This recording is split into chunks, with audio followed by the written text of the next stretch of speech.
Hello friend, welcome back to our channel. आज की video में हम बात करने वाले हैं वेस्टर्न पॉलिटिकल थिंकर यानी पाश्चात्य राजनीतिक विचारकों में से एक इम्पोर्टेंट विचारक जिनका नाम है प्लेटो।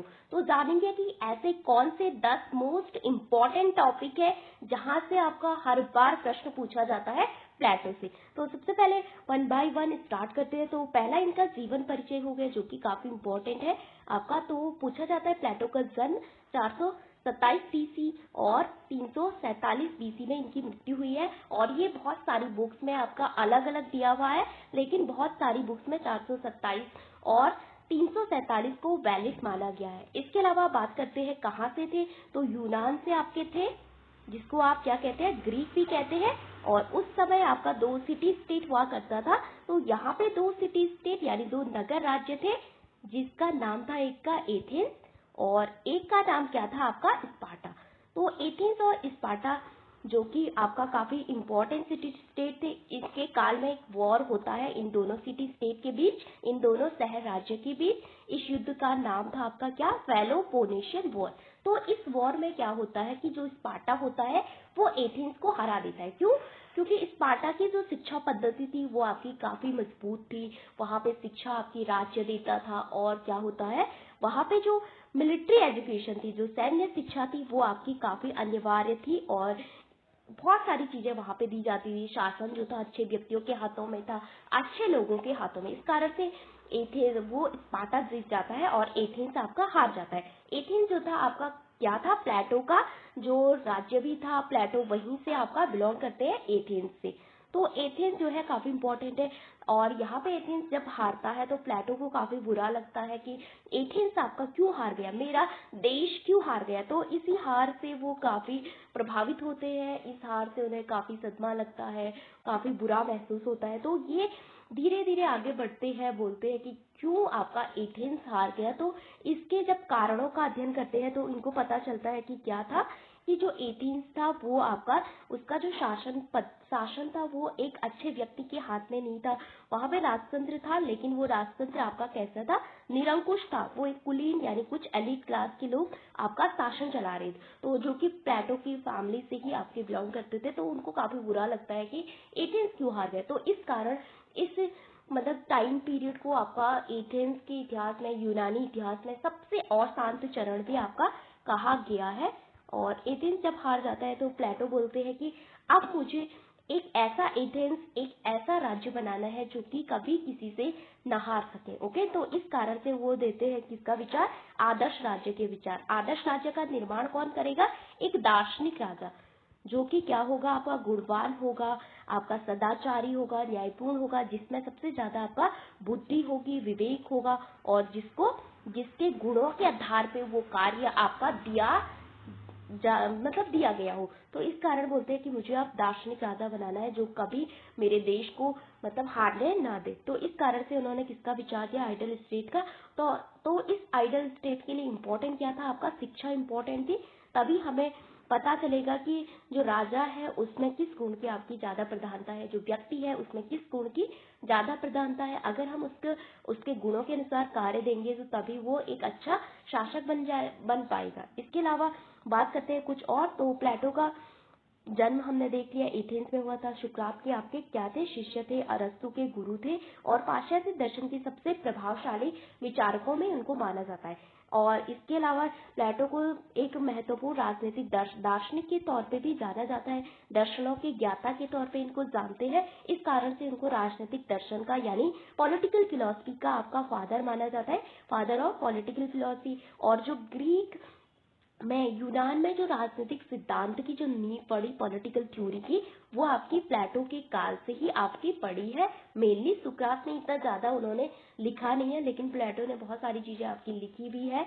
ओके, तो इसके अलावा जो आगे के जो विचारक थे उन्होंने भी प्लेटो का अनुसरण किया। आपका प्लेटो के माध्यम से ही अपने विचार दिए। जैसे कि आपने सुना होगा जो द्वंद्वात्मक पद्धति है प्लेटो की, वो आपने कहाँ से ली है प्लेटो ने, तो सुकरात ने सबसे पहले दी थी, लेकिन सबसे पहले उसका उपयोग किया था किसने, प्लेटो ने।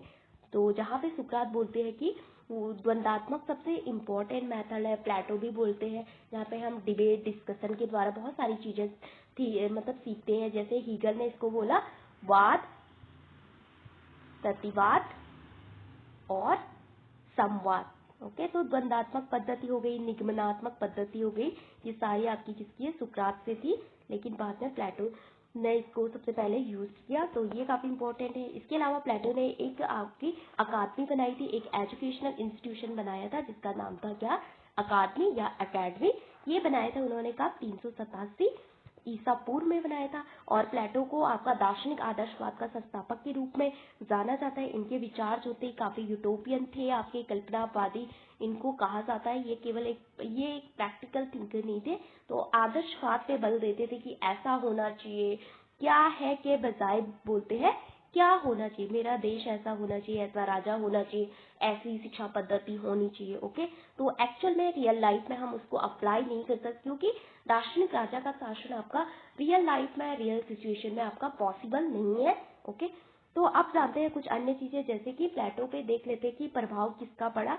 तो सबसे ज्यादा प्रभाव उन पे पड़ता है 4 इंपॉर्टेंट थिंकरों का, जिसमें आते हैं पैरामेंडिस, जहां से ये विचार लेते हैं किसका, आइडिया ऑफ फॉर्म, यानी विचार के बारे में, और फॉर्म का जो आइडिया है वो भी कहाँ से लिया, पैरामेंडिस से लिया। तो यहाँ पे ये बात करते हैं कि इस दुनिया में आपका सब कुछ आपका परिवर्तित होता है, सब कुछ बदलता है इस भौतिक दुनिया में, लेकिन केवल आपके जो आइडिया है, विचार है, वो आपके कभी नहीं बदलते हैं और सब कुछ आपका बदलता है। तो आइडिया और फॉर्म की जो विचार है वो पैरामेंडिस से लिया। इसके अलावा हेराक्लिटस से क्या लिया कि इस दुनिया में सब कुछ परिवर्तनशील है, चाहे आपके विचार हो, सब कुछ आपका परिवर्तन जारी है। भौतिक वस्तुएं, जितनी भी मटेरियलिस्ट जो वस्तुएं हैं, उसमें आपका निरंतर परिवर्तित होता रहता है, यानी नोशन ऑफ थिंग्स भी इसको कहा जाता है। तो ये लिया था कहाँ से, हेराक्लिटस से। इसके अलावा पाइथागोरस से।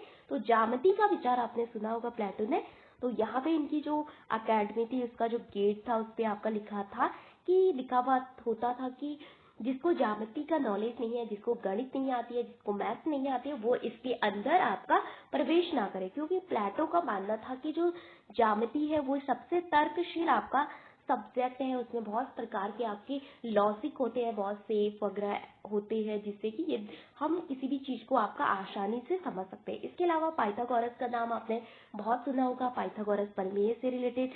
तो ट्रांसमाइग्रेशन ऑफ सोल, यानी आत्मा का स्थानांतरण का विचार भी इन्होंने कहाँ से लिया, पाइथागोरस से लिया, कि आत्मा कभी नहीं मरती है, एक शरीर से दूसरे शरीर में आपका जाती है। जब शरीर आपका मर जाता है तो उसके बाद आत्मा होती है, दूसरा शरीर आपका धारण करती है। इसके अलावा सुकरात से काफी प्रभावित थे, तो जहां पे भी इन्होंने अपने आप को इंट्रोड्यूस किया वो आपका सुकरात के रूप में किया, बोला कि ये मेरे गुरु के विचार है, कभी नहीं बोला कि ये मेरे विचार है। तो सुकरात से आपके काफी प्रभावित थे, चाहे वो ज्ञान का जो विचार है, जस्टिस का विचार है, डेमोक्रेसी से हेट करना हो, लोकतंत्र से नफरत करना हो, वो सारा आपका सुकरात से लिया। तर्क की द्वंदात्मक जो पद्धति थी वो भी आपकी सुकरात से ली। ज्ञान का सिद्धांत, सदाचार का विचार हो गया, वास्तविकता यानी रियलिटी का जो थॉट है, वो सब प्लेटो ने कहाँ से लिया, सुकरात से लिया। इसके अलावा ये इनका इम्पोर्टेंट है। इसके अलावा इनकी कुछ इम्पोर्टेंट बुक्स है जहाँ से आपके बहुत सारे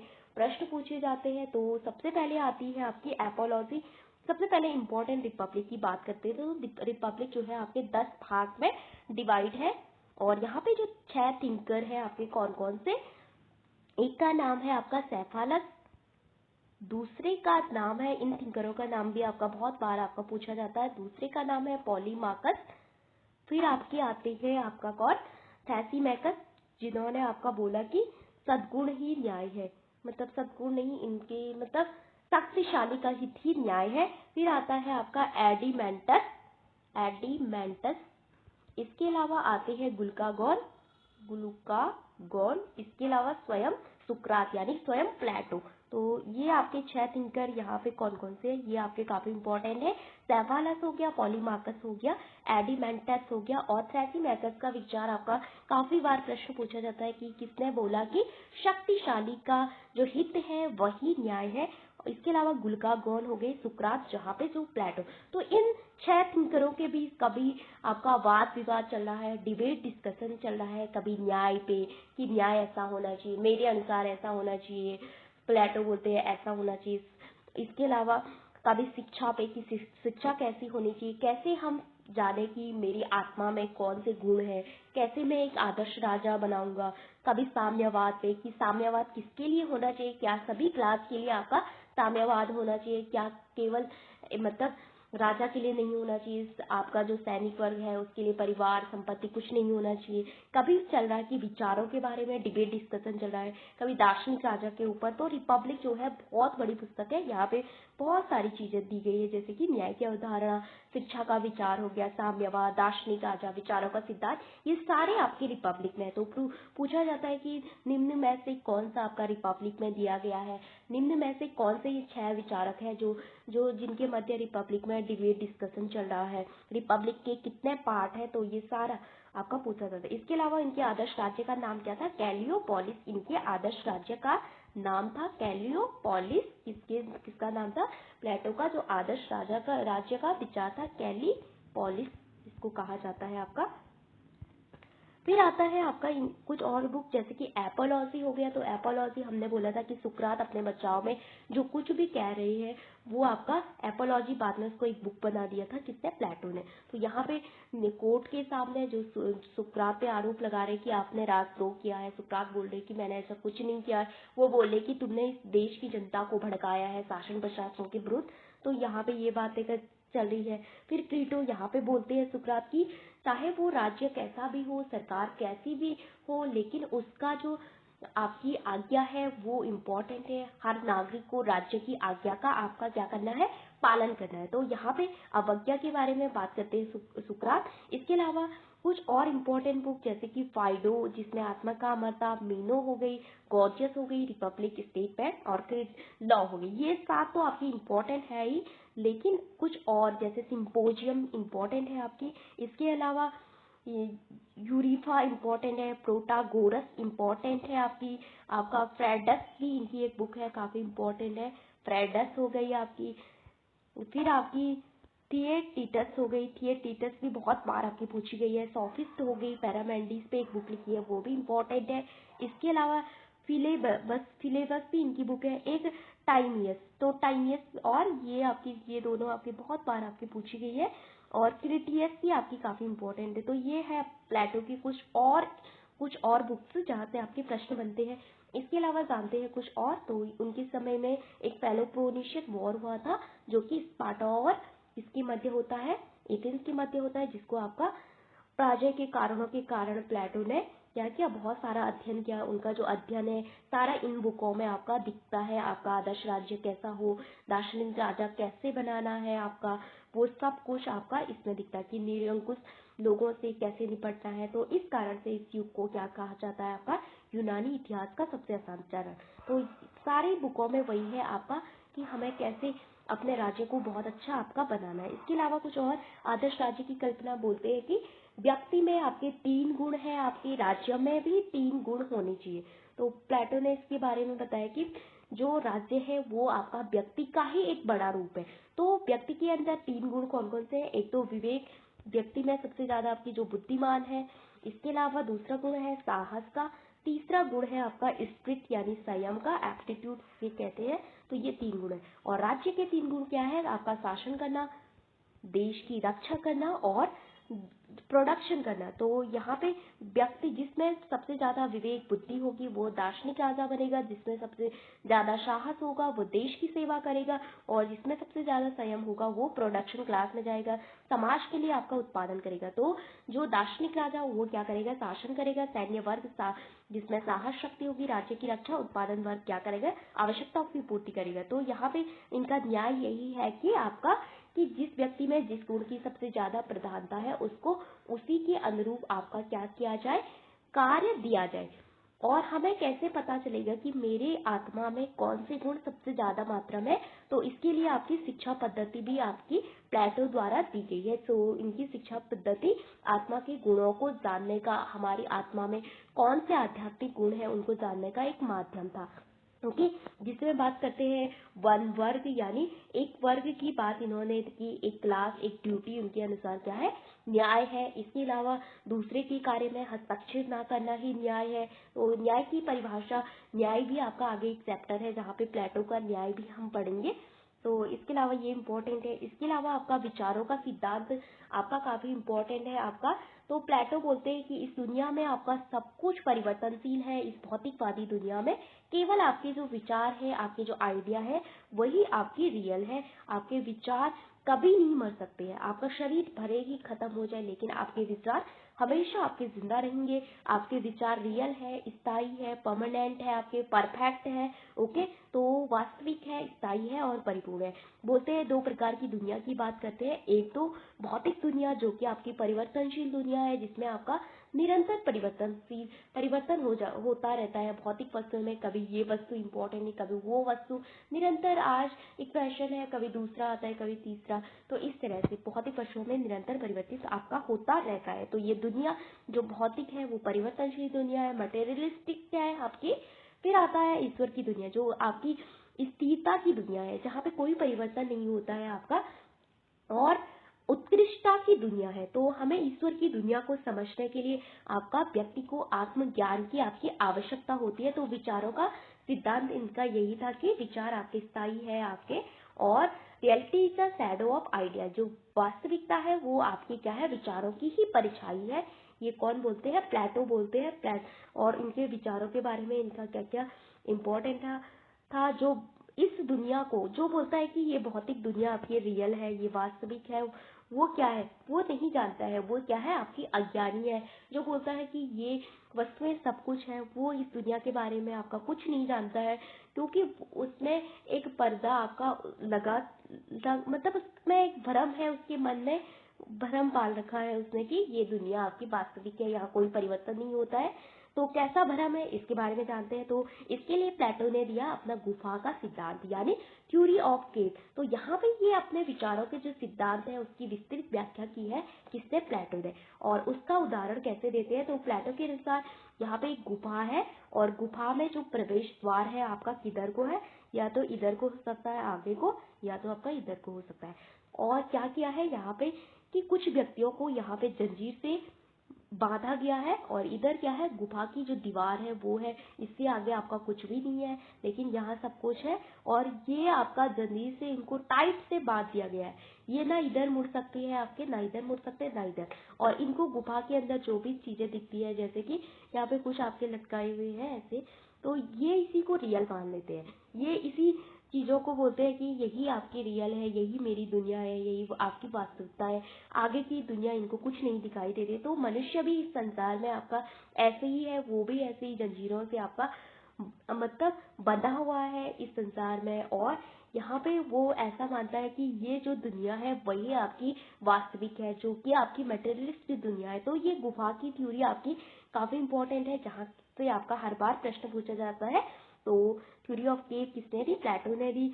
आपके अपने विचारों का जो बोलते हैं कि इस दुनिया को जो रियल मानता है, इस भौतिक दुनिया को, वो अज्ञानी है, वो कुछ नहीं जानता है, सिर्फ इनकी भांति। ओके, तो ये इन्हीं चीज को आपका वास्तविक मान रहे हैं, क्योंकि ये इनको कहीं भी आपका दिखाई नहीं दे रहा है। जंजीर हटाएंगे, जब हम इनको खोलेंगे तभी इनको पता चलेगा कि बाहर की दुनिया में क्या है।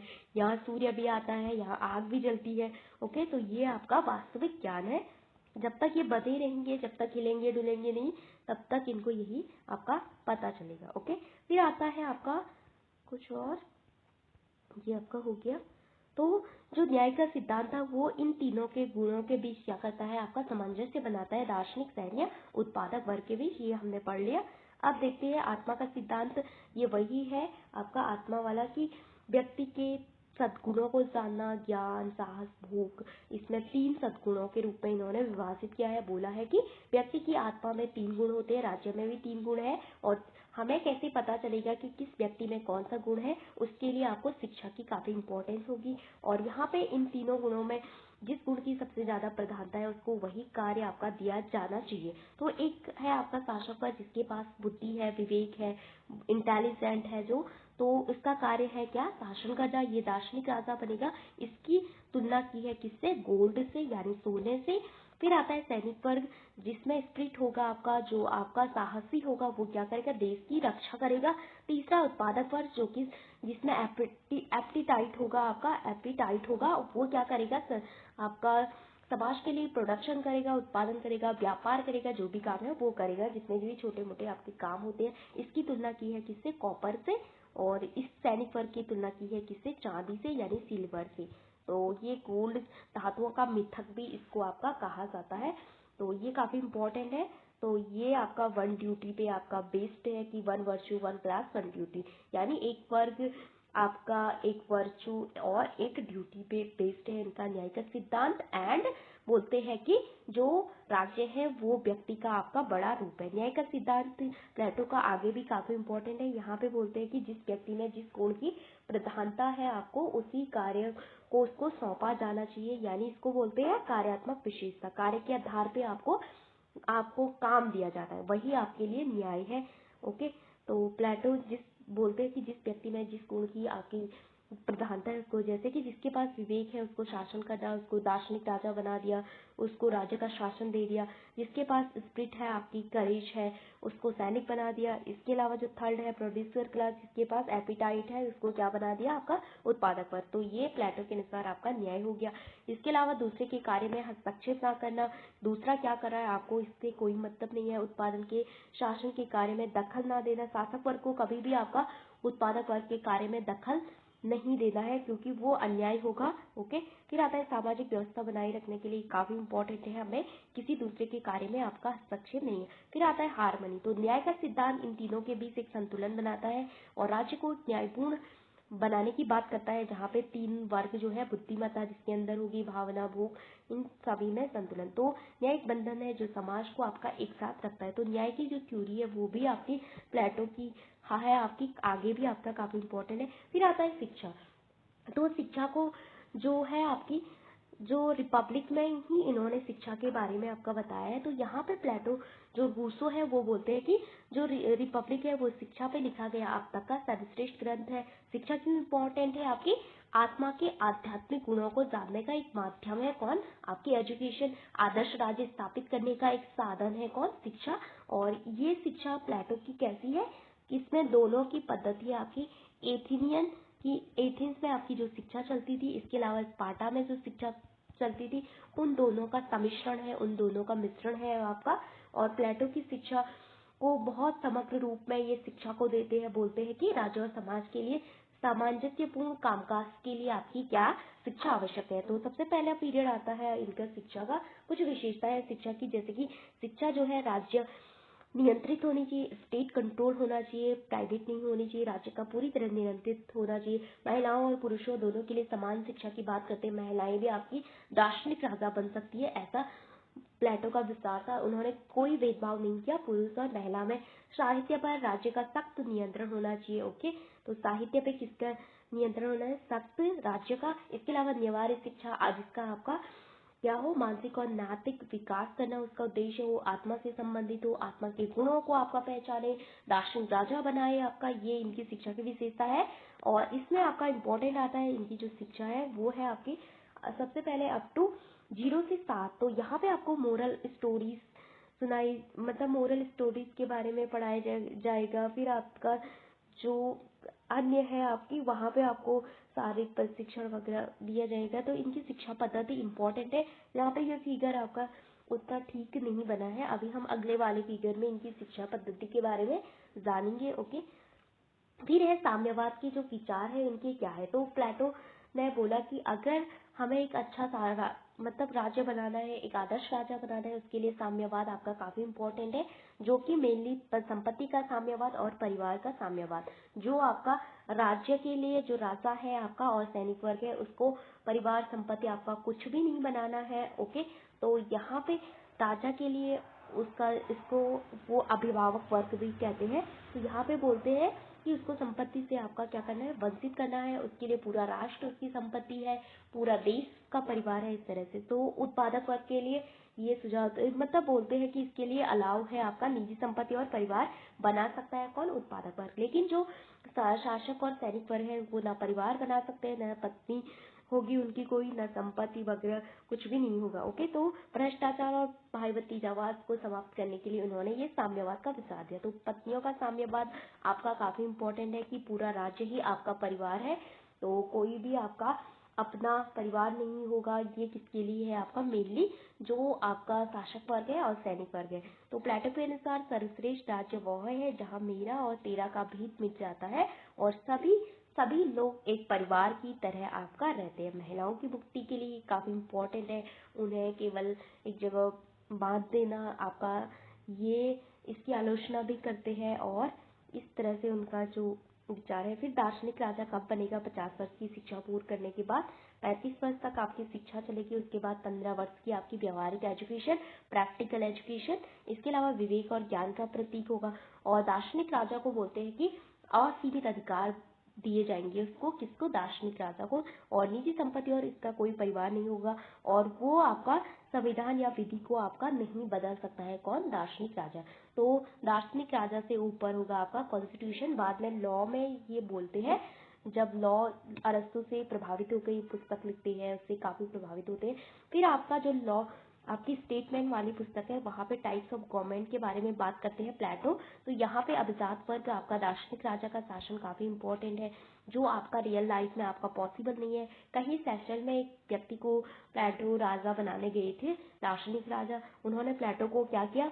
जेल में डाल दिया। ओके, तो इस कारण से बोलते हैं कि दार्शनिक राजा का विचार अब रियल लाइफ में आपका पॉसिबल नहीं है, इसलिए लॉ यानी नियम कानूनों से बंधा हुआ आपका राज्य होना चाहिए। ओके, तो यहाँ पे दार्शनिक राजा इंपॉर्टेंट है। अगर दार्शनिक राजा ना हो तो सैनिक शासन नीचे नीचे, लेकिन जो सबसे उत्कृष्ट है वो आपका दार्शनिक राजा, फिर आपका नीचे आया तो सैनिक शासन, फिर और भी नीचे एलिट क्लास, अमीरों का शासन, कुछ व्यक्तियों के हाथों में शासन, फिर आता है प्रजातंत्र, इसको गरीबों का शासन मानते हैं। और लोकतंत्र से प्लेटो काफी नफरत करते थे, क्योंकि वहां पे मास पार्टी होती थी, मास बहुत सारी जनता इकट्ठा होके भीड़ डिसाइड करती थी कि किसको क्या दिया जाना चाहिए। जैसे कि सुकरात को भीड़ ने डिसाइड किया कि इसको सजा दी जानी चाहिए, इसलिए उनको जहर दिया गया था। तो आप सभी जानते हैं, क्योंकि वहां पे भी उस समय लोकतंत्र था, वो चुनी हुई सरकार नहीं थी, लेकिन भीड़ डिसाइड करती थी, मास पार्टी इसको कहते हैं। फिर जो सबसे वर्स्ट फॉर्म, जो सबसे खराब फॉर्म होगा सरकार का, वो क्या होगा? अत्याचार, यानी जो अराजक शासन होगा, जहाँ पे कोई भी राज्य आपका नहीं होगा, कोई भी लॉ एंड ऑर्डर नहीं होगा, कोई पुलिस नहीं होगी। ओके, तो ये तो मूल्यांकन और आलोचना से देखते हैं। तो कुछ इनके जो क्रिटिसिज्म है, जो बहुत सारे विचारक इनके बारे में बोलते हैं, जैसे कि कोई बोलता है कि दर्शन शास्त्र ही प्लेटो है, प्लेटो ही दर्शन शास्त्र है। ये किसने बोला? तो ये बोला था इमर्सन ने। ये भी आपका बहुत बार आपका पूछा जाता है, प्लेटो के बारे में किसने क्या बोला।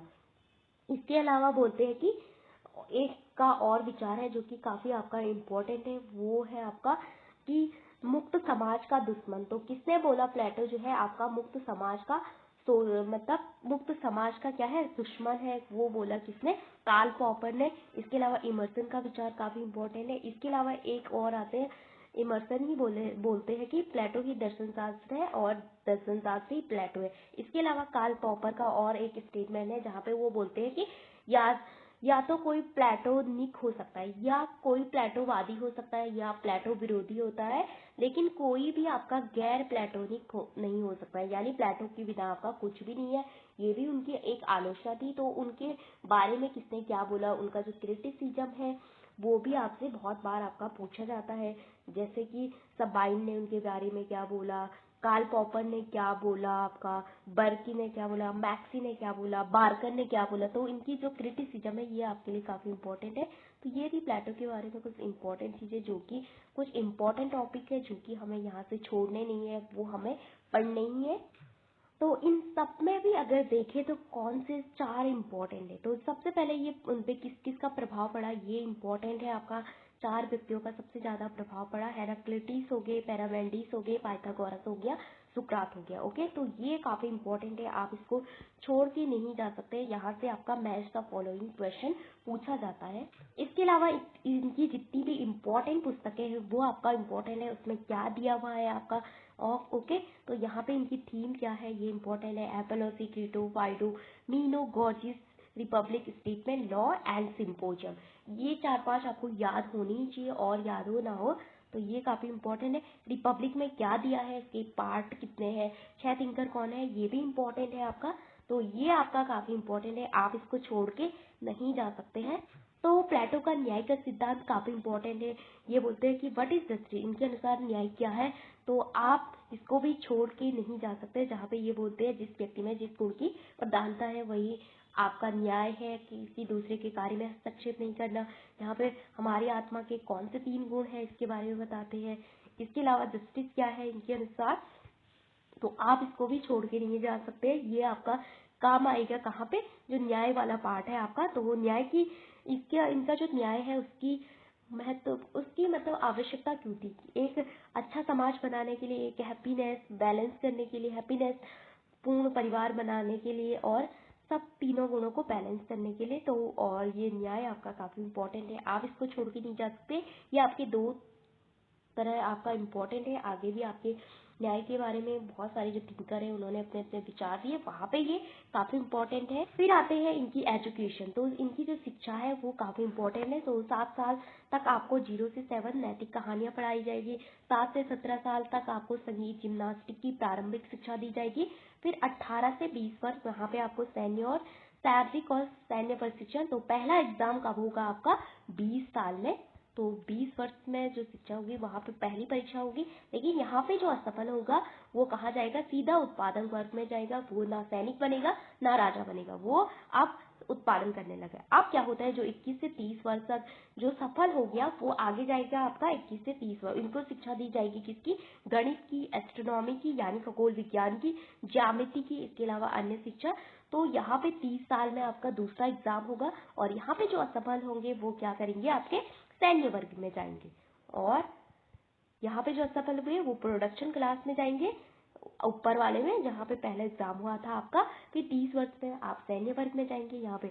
लेकिन यहाँ से जिसने परीक्षा पास कर दी वो 21 से 35 साल में उनको आपका द्वंद्वात्मकता का ज्ञान दिया जाएगा, तत्व मीमांसा यानी मेटाफिजिक्स सिखाई जाएगी, तर्कशास्त्र लॉजिक डेवलप किया जाएगा और दर्शन शास्त्र की शिक्षा दी जाएगी। ये आपका कौन होगा, यहाँ पे आप क्या बनेंगे, दार्शनिक राजा। इसके बाद आपका कोई एग्जाम आपका नहीं होगा। और इसके बाद होगा आपका 35 साल यहाँ तक पूरे हो गए।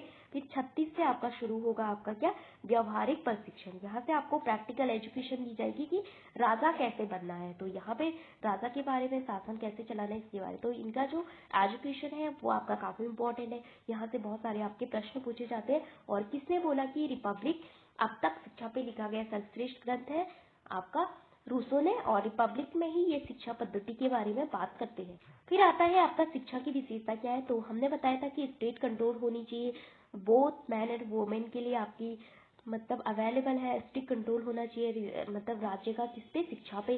कंपल्सरी एजुकेशन है, डेवलपमेंट करेगी जो आपकी मेंटल और मोरल एस्पेक्ट हो और सोल का डेवलपमेंट करेगी। बोले कि बताएगी कि आपके आत्मा में कौन से गुण है। इसके अलावा बताएगी कि फिलोसफर किंग का इमर्जेंस कैसे होगा। तो ये इनकी शिक्षा पद्धति बहुत जगह आपकी अलग अलग दी हुई है।